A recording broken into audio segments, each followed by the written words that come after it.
Hi friend, ఈరోజు November 7, 2025లో release అయినటువంటి జటాధర మూవీని ఎక్స్ప్లెయిన్ చేయబోతున్నాను. మూవీ స్టార్ట్ అవ్వగానే పాతకాలంలో జరిగిన ఒక సంఘటన గురించి చెప్తారు. పూర్వం ప్రజల దగ్గర చాలా ధనం ఉండేది. ప్రజల దగ్గర ఉన్న ధనాన్ని దోచుకోవడానికి చాలా మంది దొంగలు వచ్చి దోచుకునేవారు. సో ప్రజలకి ధనాన్ని కాపాడుకోవాలంటే ఏం చేయాలో అర్థం కాదు.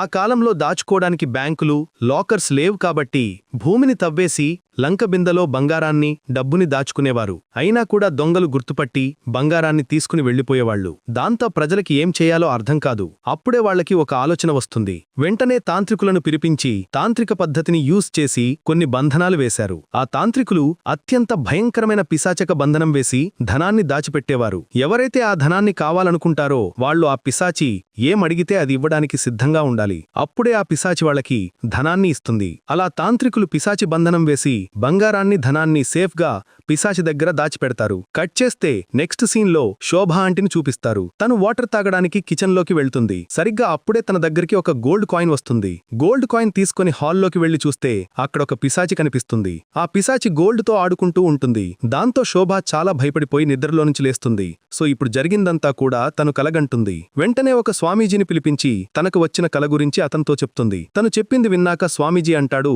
మీ ఇంటికి వాస్తుదోషం ఉందమ్మా, వెంటనే పూజ చేయాలని చెప్పి శోభతో పూజ కూడా చేపిస్తాడు. ఆ తర్వాత స్వామీజీ ఆ రోజు నైట్ అక్కడే పడుకుంటాడు. పడుకున్న కాసేపటికి ఆ పిశాచి స్వామీజీ కలలోకి వచ్చి అతన్ని చాలా భయపెడుతుంది. దాంతో స్వామీజీ చాలా భయపడిపోయి, ఈ ఇంట్లో ఎవ్వరూ ఉండకండి, ఇక్కడే ఉంటే అందరూ చనిపోతారు, వెంటనే పారిపోండని చెప్పేసి అతనక్కడ్నుంచి పాడిపోతాడు. కాని వాళ్ళిద్దరు మాత్రం ఎక్కడికి వెళ్లకుండా అదే ఇంట్లో ఉంటారు. అలా ఒకరోజు వాళ్ళిద్దరూ కూడా చనిపోతారు. ఇక్కడ కట్ చేస్తే ప్రెజెంట్ సీన్లో పారానార్మల్ రీసెర్చర్ మనీష్ని చూపిస్తారు. మనీష్ మీటింగ్కి అటెండ్ అయిన వాళ్ళందరికీ దయ్యాల గురించి, దయ్యాల ప్రెజెన్స్ గురించి చెప్తుంటాడు. అదే మీటింగ్లో ఈ మూవీ హీరో శివని చూపిస్తారు. ఆ మీటింగ్లో ఉన్న వాళ్ళందరూ దయ్యాలు ఉన్నాయని నమ్ముతారు. కాని మన శివ మాత్రం దయ్యాలు ఉన్నాయంటే అస్సలు నమ్మడు.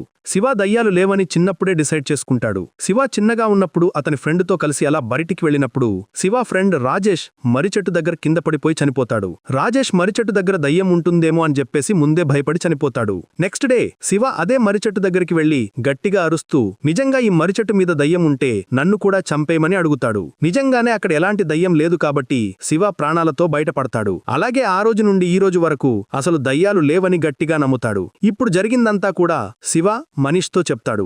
అప్పుడు మనీష్, ఏదో ఒక రోజు నీకు దయ్యం ఖచ్చితంగా కనిపిస్తుందని చెప్తాడు. సరే సార్, నాకు దయ్యం కనిపించినప్పుడే నేను దయ్యం ఉందని నమ్ముతాను, లేదా అసలు నమ్మనని చెప్పేసి మళ్లీ దయ్యాన్ని వెతకడానికి ఒక హాంటర్ ప్లేస్కి వెళ్తాడు. కాని అక్కడ కూడా దయ్యం కనిపించదు. అలా ప్రతిరోజు ఏదో ఒక ప్లేస్కి వెళ్లి దయ్యాల కోసం వెతుకుతూనే ఉంటాడు. నెక్స్ట్ సీన్లో శివ ఫ్యామిలీని చూపిస్తారు. శివాకి ఒక సిస్టర్ ఉంటుంది. తనకి ఆల్రెడీ పెళ్లైపోయి ఉంటుంది. అలాగే శివ వాళ్ళ అమ్మ, నాన్న శివని చాలా ప్రేమగా చూసుకుంటూ ఉంటారు. వాళ్ళ అమ్మ శివుడికి భక్తురాలు. అలాగే రోజు పూజలు చేస్తూనే ఉంటుంది. ఇటువైపు శివ ఆఫీస్ నుంచి ఇంటికి వచ్చి పడుకుంటాడు. పడుకున్న కాసేపటికి శివాకి ఒక బ్యాడ్ డ్రీమ్ వస్తుంది. అంతే, ప్రతిరోజు ఒక ఆవిడ శివ కలలోకి వచ్చి ఒక బేబీని చంపుతున్నట్టు అనిపిస్తుంది. దాంతో శివ చాలా భయపడి నిద్రలేస్తాడు. సో వచ్చింది ఎలాగో నిజం కాదు, డ్రీమ్ కాబట్టి సీరియస్ గా తీసుకోడు. నెక్స్ట్ డే శివ మళ్లీ దయ్యాన్ని వెతకడానికి ఒక పాడుబడ్డ ప్లేస్ కి వెళ్తాడు. అక్కడ శివాకి ఒక అమ్మాయి కనిపిస్తుంది. శివ ఫ్రెండ్ ఆ అమ్మాయిని చూసి దయ్యం అనుకుంటాడు. కానీ శివ ఆ అమ్మాయిని ఫాలో చేస్తూ తన వెనకాల వెళ్తాడు. తను శివ కంట్లో స్ప్రే కొట్టేసి అక్కడి నుంచి పారిపోతుంది. నిజానికి అక్కడికి వచ్చింది ఎవరో కాదు, ఈ మూవీ హీరోయిన్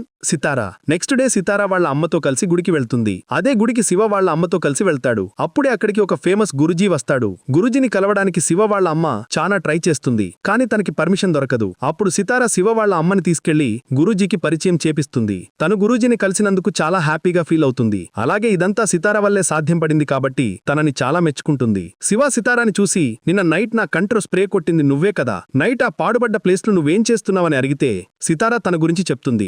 నేనొక ఆర్కియాలజిస్ట్ని, పురాతనమైన విగ్రహాల మీద రీసెర్చ్ చేస్తుంటాను. నిన్న నైట్ నేనొక విగ్రహాన్ని చూడడానికి అక్కడికి వచ్చానని చెప్తుంది. శివ కూడా అతని గురించి సితారాతో చెప్తాడు. శివ ఒక గోస్ట్ హంటర్ అని తెలిసిన తర్వాత తను కొంచెం షాక్ అవుతుంది. అలా వాళ్ళిద్దరూ చాలాసేపు ముచ్చట్లు పెట్టుకుని మంచి ఫ్రెండ్స్ అయిపోతారు. అలా ఒకరోజు మనీష్ కి అసిస్టెంట్ గా ఉన్న ఒక గోస్ట్ హంటర్ సస్పీషియస్ గా చనిపోయాడని న్యూస్ లో చెప్తుంటారు. ఆ న్యూస్ ని చూసి శివ చాలా షాక్ అవుతాడు. వెంటనే మనీష్ దగ్గరికి వెళ్లి చనిపోయిన అంకిత్ గురించి అడుగుతాడు. అంకిత్ లంకిబిందెల కోసం వెతుకుతూ బాధపడుతూ చనిపోయాడని చెప్తాడు. సో నిజం తెలుసుకున్న శివ ఎలాగైనా రుద్రారం ఊరికి వెళ్లి లంకబిందల్ని వెతకాలని అనుకుంటాడు. ఎందుకంటే అదే ఊర్లో లంకబిందలుంటాయి. అందుకే మనీష్ దగ్గర అసిస్టెంట్ గా పనిచేసే ఒక వ్యక్తిని తీసుకుని రుద్రారం ఊరికి వెళ్తాడు. అక్కడ కొంతమంది తాంత్రికులు బంగారాన్ని తీయడానికి బ్లాక్ మ్యాజిక్ చేస్తుంటారు. వాళ్ళు పూజ చేసిన తర్వాత శివాని కూడా నరబలి ఇవ్వాలనుకుంటారు. కానీ ఈ విషయం శివాకి తెలియదు. కేవలం శివ అక్కడ దయ్యం ఉందని తెలుసుకోవడానికి మాత్రమే అక్కడికి వెళ్తాడు. శివ వెళ్లేటప్పుడు అతని వెంట గోస్ట్ డిటెక్టర్ ని కూడా తీసుకుని వచ్చి ఆన్ చేస్తాడు. మరొక వైపు సితారాని చూపిస్తారు. సితారా శివ జాతకాన్ని తీసుకుని వెళ్లి గురూజీకి చూపిస్తుంది. శివ జాతకంలో అస్సలు మంచనేదే ఉండదు. శివాకి ప్రతిరోజు చావు గండం ఉంటుందని గురూజీకి అర్థమవుతుంది. అలాగే శివ వేసే ప్రతి అడుగు చావు దగ్గరికి చేరుస్తుందని సితారాతో చెప్తాడు. గురూజీ చెప్పింది వినగాని సితారా చాలా భయపడుతుంది. వెంటనే తను శివ వాళ్ల ఇంటికి వెళుతుంటుంది. ఇటువైపు శివ వాళ్ల నాన్న కొన్ని డాక్యుమెంట్స్ తీయడానికి కుర్చీ ఎక్కుతాడు. బట్ అనుకోకుండా కింద పడిపోతాడు. అలాగే శివ వాళ్ల అమ్మ గ్యాస్ ఆన్ చేయడానికి వెళుతుంది. ఆ సిలిండర్ లో గ్యాస్ తక్కువగా ఉండటం వల్ల చిన్న బ్లాస్ట్ జరుగుతుంది. సో శివ కారణంగా అతని ఫ్యామిలీకి కూడా ప్రమాదముందని అర్థమవుతుంది. ఇటువైపు శివ బ్లాక్ మ్యాజిక్ ని చూస్తూ ఉన్నప్పుడు అతని డివైస్ లో పాజిటివ్ సిగ్నల్ ని చూపిస్తుంది. కానీ శివ గమనించడు. సడన్ గా అప్పుడు శివ పక్కనే ఉన్న ఒక చెట్టు బ్లాస్ట్ అవుతుంది. అప్పుడు శివాకి సీతారా కాల్ చేసి మీ అమ్మకి హెల్త్ బాగోలేదు రమ్మని చెప్తుంది. వెంటనే శివ అక్కడి నుంచి ఫాస్ట్ గా ఇంటికి వచ్చేస్తాడు. ఇంట్లో ఉన్న సితారా శివతో మాట్లాడుతూ ఓయ్ శివ, నువ్వు ఇప్పుడు ఎక్కడి నుంచి వస్తున్నావని అడిగితే నేను ఆఫీస్ నుంచి డైరెక్ట్ గా ఇంటికి వచ్చానని చెప్తాడు. అయినా కూడా సితారా నమ్మదు. నువ్వు లంక బిందెలు వెతకడానికి వెళ్లావని నాకు తెలుసు. మళ్లీ అక్కడికి వెళ్లొద్దు, నీ ప్రాణాలకి ప్రమాదం ఉందని చెప్తుంది. అప్పుడే శివాకి అతని ఫ్రెండ్ ఒక వీడియో ఫార్వర్డ్ చేస్తాడు. ఆ వీడియోలో లంక బిందెలు తవ్వడానికి వెళ్లిన వాళ్లందరూ దారుణంగా చనిపోయి కనిపిస్తారు. అది చూసి శివ చాలా షాక్ అవుతాడు. అలాగే ఇంట్లో ఉన్న వాళ్ల నాన్నకి శివ గురించి మొత్తం తెలిసిపోతుంది. అంటే ఇన్ని రోజులు శివ గోస్ట్ హంటింగ్ చేస్తున్నాడని వాళ్ల నాన్నకి తెలియదు. ఇప్పుడు దయ్యాన్ని వెతుకుతూ రుద్రారం వెళ్లాడని తెలిసాక ఇంకా చాలా కోపం వస్తుంది. అప్పుడే ఇంట్లో శివాకి ఒక ఫ్యామిలీ ఫోటో కనిపిస్తుంది. ఆ ఫోటోలో ఒక చిన్న పిల్లాడు, అలాగే ఆ పిల్లాడి అమ్మ నాన్న ఉంటారు. నాన్న రోజు నా కలలోకి ఈ ఫోటోలో ఉన్నవాళ్లు వస్తున్నారు. అసలు ఈ పిల్లాడికి నాకు ఏంటి సంబంధం? అసలు వాళ్ల ఫోటో మన ఇంట్లో ఎందుకుంది? ఆ పిల్లాడిని ఆ ఫోటోలో ఉన్నవాళ్లు ఎందుకు చంపాలని అనుకుంటున్నారు అని అడిగితే అప్పుడు వాళ్ల నాన్న చాలాసేపు ఆలోచించి ఆ ఫోటోలో ఉన్న ఫ్యామిలీ గురించి చెప్తాడు. నిజానికి ఆ ఫోటోలో ఉంది ఎవరో కాదు, శివ. అలాగే శివ వాళ్ల నిజమైన అమ్మా నాన్న. ఇప్పుడు ఇంట్లో ఉంది శివ వాళ్ల అమ్మా నాన్న కాదు. శివాని కన్నవాళ్ళు ఎప్పుడో చనిపోయి ఉంటారు. అప్పుడే మనకి వాళ్ళ ఫ్లాష్ బ్యాక్ ని చూపిస్తారు. శివ వాళ్ళ అమ్మ పేరు దేవి, వాళ్ళ నాన్న పేరు వాసు. వాళ్ళకి పెళ్ళై 8 సంవత్సరాలు అయి ఉంటుంది. అయినా కూడా పిల్లలు పుట్టరు. దాంతో వాళ్ళు దేవుడికి చాలా మొక్కుతారు. దేవుడికి మొక్కిన కొన్ని రోజుల తర్వాత దేవి ప్రెగ్నెంట్ అవుతుంది. సో 8 సంవత్సరాల తర్వాత ప్రెగ్నెంట్ అయినందుకు దేవి అలాగే వాసు చాలా హ్యాపీగా ఫీల్ అవుతారు. అక్కడే మనం శోభాని కూడా చూస్తాం. శోభ వాసుని అన్న అని పిలుస్తూ వాళ్ళ దగ్గరే ఉంటుంది. శోభాకి బంగారం పిచ్చి చాలా ఎక్కువగా ఉంటుంది. అందుకే ఎవరి మెడలో బంగారం కనిపించినా కూడా తను తట్టుకోలేకపోతుంది. ఒకరోజు శోభ మరొక స్వామీజీని ఇంటికి పిలిపించి తనకి వచ్చిన కల గురించి చెప్తుంది. అప్పుడు స్వామీజీ అతని దగ్గర ఉన్న పవర్తో ఈ ఇంటి కింద లంక బిందెలు ఉన్నాయని తెలుసుకుంటాడు. కానీ కరెక్ట్గా ఏ ప్లేస్లో లంక బిందెలు ఉన్నాయో అతనికి తెలీదు. ఇదే విషయం శోభాతో చెప్తే తను చాలా హ్యాపీగా ఫీల్ అవుతుంది. వెంటనే స్వామీజీతో కలిసి బ్లాంక్ మ్యాజిక్ చేస్తుంది. ఆ తర్వాత స్వామీజీ లంక బిందెలున్న ప్లేస్ని తెలుసుకోవడానికి ఒక మార్గం చెప్తాడు. మీ ఫ్యామిలీలో ఎవరికైతే బ్లూ ఐస్ ఉంటాయో వాళ్ళు మాత్రమే లంక బిందెలున్న ప్లేస్ని కనుక్కుంటారని చెప్తాడు. సో వాళ్ళ ఫ్యామిలీలో బ్లూ ఐస్ కేవలం దేవికి మాత్రమే ఉంటాయి. ఎలానా దేవిని యూజ్ చేసుకుని పూజకి తీసుకుని రావాలనుకుంటుంది. వెంటనే దేవి దగ్గరికి వెళ్ళి చూడు దేవి, మన ఇంట్లో ఒక చిన్న పూజ ఉంది.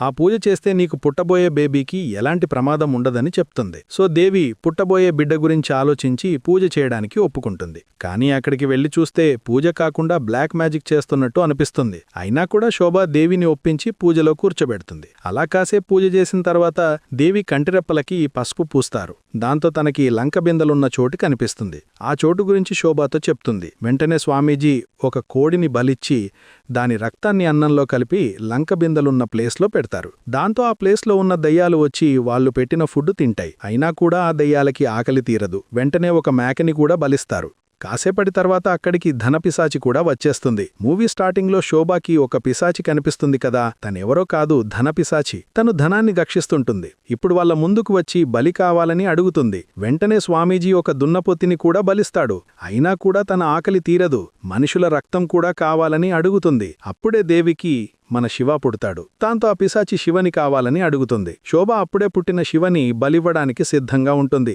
కానీ వాసు శివాని తీసుకుని అక్కడ్నుంచి వెళ్లిపోతాడు. దాంతో వాళ్ళు చేస్తున్న పూజ మధ్యలోనే ఆగిపోతుంది. పూజ ఆగిపోయినందుకు ధనపిశాచికి చాలా కోపం వస్తుంది. వెంటనే అక్కడున్న స్వామీజీ శోభాని అలాగే వాళ్ళ హస్బెండ్ని బలిస్తాడు. అయినా కూడా ధనపిశాచికి బలి సరిపోదు. దాంతో స్వామీజీకి ఇంక ఎవరిని చంపాలో అర్థం కాదు. అందుకే అతని పీక పోసుకొని చనిపోతాడు. అయినా కూడా ధనపిశాచికి ఆకలి తీరదు. వెంటనే ఊర్లోకి వెళ్లి కనిపించిన వాళ్ళందర్నీ చంపేసి వాళ్ళ రక్తం తాగుతుంది. అలా తను ఊర్లో ఉన్న వాళ్ళందరి రక్తం తాగుతుంటే ఊర్లో ఉన్న వాళ్ళందరూ చాలా భయపడిపోయి ఆ ఊరిని వదిలేసి వెళ్ళిపోతారు. అప్పుడా పిశాచి దేవి మైండ్ని కంట్రోల్ చేసి శివని చంపడానికి పంపిస్తుంది. వెంటనే వాసు వచ్చి చంపకుండా ఆపుతాడు. ఆ తర్వాత వాసు శివని చంపడానికి వెళ్తాడు. ఈసారి దేవి వచ్చి ఆపుతుంది. ఇక వాళ్ళకి ఏం చేయాలో అర్థం కాదు. శివాని కాపాడుకోవడానికి వాళ్ళ ప్రాణాల్ని వాళ్లే తీసుకుంటారు. ఎందుకంటే వాళ్ళిద్దరిలో ఎవరు బ్రతికి ఉన్నా కూడా శివని చంపే ఛాన్స్ ఉంది కాబట్టి వాళ్ళిద్దరూ చనిపోతారు. ఎందుకంటే ఇదంతా పిశాచి చేపిస్తుంది కాబట్టి పాపం వాళ్ళకి వాళ్లే సూసైడ్ చేసుకుని చనిపోతారు. అందుకే శివాకి ప్రతిరోజు నైట్ వాళ్ళ అమ్మానాన్న వచ్చి చంపేసినట్టుగా కనివస్తుంది. ఆ తర్వాత శివాని వాళ్ళ అంకల్ పెంచుకుంటాడు. సో అతనే సొంత కొడుకులాగా పెంచుకొని రుద్రారం ఊరి నుంచి దూరంగా తీసుకొస్తాడు. ఇక ప్రెజెంట్కి వస్తే శివ అతని దగ్గర ఉన్న డివైజ్ని తీసుకుని వెళ్ళి వాళ్ళ అమ్మా నాన్న వాళ్ళు చనిపోయిన ప్లేస్లో పెట్టి అమ్మా నాన్న మీరిద్దరూ ఇక్కడ ఉంటే నాకు సిగ్నల్ ఇవ్వమని అడుగుతాడు. అప్పుడు ఆ డివైజ్లో సిగ్నల్ చూపిస్తుంది. అలాగే వాళ్ళ అమ్మా నాన్నలో వచ్చినట్టుగా చిన్నగా గాలి వస్తుంది. దాంతో శివాకి వాళ్ళ అమ్మా నాన్నలు నిజంగానే ఇక్కడే ఉన్నారని అర్థమవుతుంది. అలాగే నిజంగా ఆత్మలు ఉంటాయని శివ కూడా నమ్మడం స్టార్ట్ చేస్తాడు. ఆ తర్వాత శివ గురూజీ దగ్గరికి వస్తాడు. అప్పుడు గురూజీ శివ మీద జరిగిన అటాక్స్ గురించి చెప్తాడు. చూడు శివ, నీ మీద చాలాసార్లు అటాక్ జరిగింది. కానీ మీ అమ్మా నాన్న బ్లెస్సింగ్స్ ఉన్నాయి కాబట్టి నువ్వు ఇంకా బ్రతికి ఉన్నావు. మీ అమ్మ వాళ్ళకి ఇంకా శాంతి లభించలేదు. అలాగే వాళ్ళకి పునర్జన్మ కూడా కలగలేదు. నువ్వు ప్రమాదంలో ఉన్నావని వాళ్ళకి తెలుసు కాబట్టి వాళ్ళు చనిపోయినా కూడా నిన్ను కంటికి రెప్పలాగా చూసుకుంటున్నారు. ఆ పిశాచి నీ ప్రాణాలు తీయడానికి ఖచ్చితంగా ప్రయత్నిస్తుంది.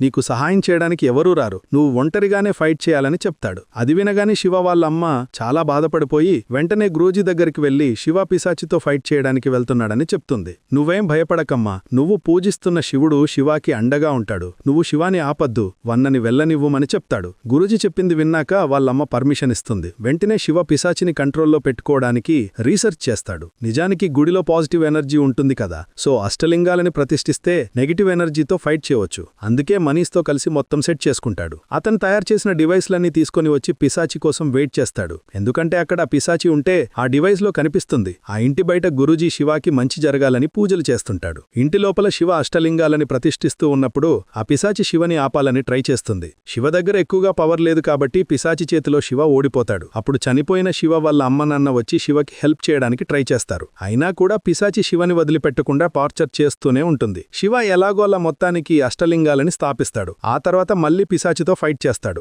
ఈసారి పిశాచి సేమ్ శివలాగే ఉండే పర్సన్ని క్రియేట్ చేస్తుంది. వచ్చింది పిశాచి అనుకుని శివ అతన్ని పొడుస్తాడు. కానీ శివ తనకి తనే పొడుచుకొని చనిపోతాడు. ఆ తర్వాత పిశాచి శివ రక్తం పట్టుకుని తాగుదామనుకుంటుంది. బట్ అప్పుడే శివ ఆత్మ కైలాసంలో ఉన్న శివుడి దగ్గరికి వెళ్ళిపోతుంది. శివుడిని చూడగానే శివ డాన్స్ చేయడం స్టార్ట్ చేస్తాడు. ఆ తర్వాత శివుడు శివకి ప్రాణాన్ని ఇచ్చి బ్లెస్సింగ్స్ ఇస్తాడు. శివ ఆత్మ మళ్లీ అతని బాడీలోకి వచ్చి పిశాచితో ఫైట్ చేస్తాడు. అష్టలింగాల స్థాపన పూర్తయింది కాబట్టి ఆ పిశాచి పవర్ తగ్గిపోతుంది. దాంతో శివ తన దగ్గర ఉన్న త్రిశూలంతో పిశాచిని అక్కడ్నుంచి తరిమేస్తాడు. అంటే తను అక్కడ్నుంచైతే మొత్తానికి వెళ్ళిపోతుంది. ఆ తర్వాత శివ మళ్లీ వాళ్ళ అమ్మానాన్నల్ని కాంటాక్ట్ చేయడానికి ట్రై చేస్తాడు. కానీ ఈసారి వాళ్ళ అమ్మానాన్నలు కనిపించరు. దాంతో శివ వాళ్ళ అమ్మానాన్నలకి శాంతి దొరికిందని చాలా హ్యాపీగా ఫీల్ అవుతాడు. కట్ చేస్తే నెక్స్ట్ సీన్లో ఒక వ్యక్తి ధనపిశాచిని ఇంప్రెస్ చేయడానికి చాలా ట్రై చేస్తూ ఉంటాడు. అంటే ఒక వ్యక్తిని బలిచ్చి లంక బిందెల కోసం ట్రై చేస్తాడు. అప్పుడు ధనపిశాచి ప్రత్యక్షమై వచ్చిన వ్యక్తిని చంపేస్తుంది. ఇక్కడతో ఈ మూవీ ఎండ్ అవుతుంది. ఫ్రెండ్స్, మా ఎక్స్ప్లెనేషన్ నచ్చితే తప్పకుండా ఒక లైక్ ఇవ్వండి. ఛానల్కు కొత్తగా వచ్చిన వారైతే సబ్స్క్రైబ్ చేసుకోండి. తప్పకుండా ఈ సినిమాపై మీ అభిప్రాయాన్ని కామెంట్ బాక్స్లో రాయండి. Thank you.